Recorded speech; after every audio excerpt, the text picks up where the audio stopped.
Welcome back to the Southeastern Sports Report presented by State Farm. Now going to turn our attention to the baseball team as they were in action this past weekend against Sacred Heart. And after dropping game one, they were back in action on Saturday. Here's the Saturday highlights. All right, come back out on Saturday. Offensively got it going a little bit on this day, trying to even the series at one game apiece. Yeah, we did a good job of early taking advantage of their miscues. You can see the sun got in his eyes there, so we get the double. And we hit a two-out double to score him. Flunky doing his rally dance, getting it going. So we take the early lead, and Seward comes up, finds a way to beat out an infield single. And they throw the ball away, and we get a second run there as well. Did a much better job of executing and getting some two-out RBIs when we needed to. And the Flunky doing his rally dance again. I hope he dances like that a lot this year. It means we're scoring some runs.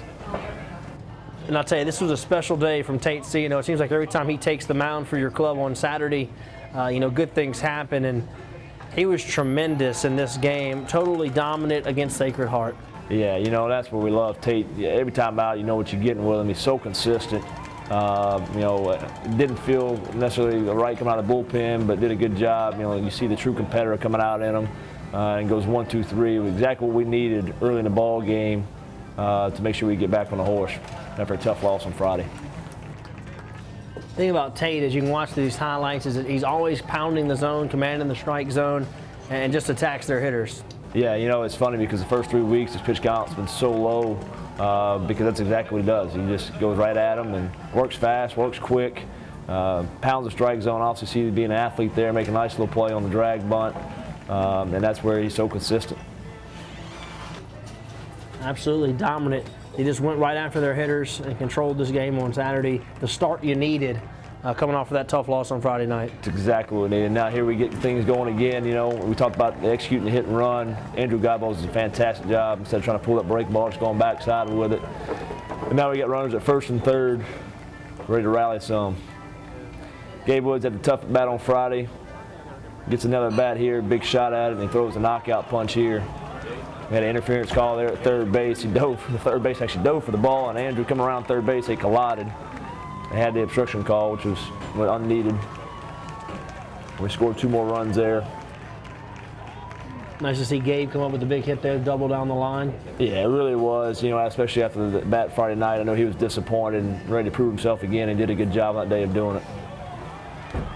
And do a good job. It's funny how we started executing. The bunt started getting down, and hit and run started getting executed. Start scoring some runs. We run another hit and run again, perfectly executed again. We drive it straight through the first baseman. Drive another run in there.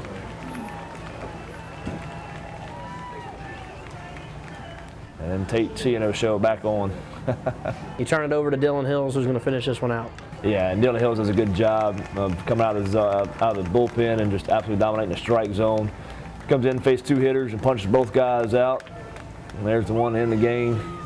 Big win for the Lions, and congratulations to Tate C&O, who was absolutely dominant on the mound for your Lions. The Lions would look to take the series by taking Game 3. Let's check out those Game 3 highlights. It's a beautiful Sunday afternoon, and this was the rubber match as the Lions were going to win the series on Sunday, and here comes the leap, the famous leap we see on Sunday. Yeah, the guys wanted it, and they were really excited, also after Saturday's win. And I tell you, it was nice this weekend to finally get some baseball weather. We got in the mid-70s, and also you can see gorgeous weather. And another gorgeous start by Kyle Keller. He comes out, gives up a hit early, score a run. We hose the guy here at the plate. Jameson does a good job of just staying in there, getting the tag on him in the inning. That was the biggest thing we need to do, just eliminate the big innings. We only give up 1 run after walking 2 guys in the inning. This was another low-scoring game. Every at-bat was important on Sunday. Even though it was a Sunday game, not supposed to be maybe this way, but 2 very good arms going at it again. Yeah, and we knew that was going to be Sacred Heart's MO. They're very similar to us. They can play defense, and they can really pitch it. And you can see the movement on the left he had there. Absolutely just run the ball in and out, tick for tack wherever he wanted it. And we still were trying to stay aggressive, stealing bags. He did a good job just getting his way out of it. Kyle Keller's been great in that Sunday role, pitching in Game 3s of these series, and it's such a luxury. And we talked about it before the season, that starting pitching was going to be the strength of this club, and they've been great. All 3 of those guys have been tremendous so far here early on. Yeah, and they just keep doing a good job of giving us consistent outings. I think we've now had 4 weeks in a row where all 3 guys have given us very quality starts, and have allowed us to do some things offensively, kept us some ball games. And see us being aggressive again when we steal the bag there. Fisher gets on by a walk, and they end up getting out of the inning. Turn the ball game over to Dylan Hills here late in the ball game. Yep, we go to Ponchatoula native Dylan Hills, and he was phenomenal again. We saw it on Saturday how much trouble they had. There's a great play by Jacob Stewart. I tell you, that's what we really did. You know, we didn't swing the bat very well on Sunday, but holy smokes, did we play some defense. Jacob Williams and Jacob Stewart out in center field did a fantastic job. Your club had a rally in this one. You were down 1-0, tied it at 1-1, and this is the 9th inning as we go to the bottom of the 9th in a 1-1 ball game, and your club does a great job finding a way to win this one. That's it. You know, we had an opportunity there early. Hoffman didn't get the job done on slash and run, so he took it on his own shoulders to go ahead and hit a double there and get to second base. And then we get the balk call. You know, we had multiple opportunities. They warned him 5 times before we finally called it. Made the right call like he was supposed to. And obviously, until you walk 2 guys to below the bases, to have a force there at the plate, and we pinch hit. Webb Bobo, true freshman out of Alabama, comes up. Been driving some balls in the gap, and that's all we needed was a fly ball to the outfield with Ken Menard at third base. We had some speed there as well.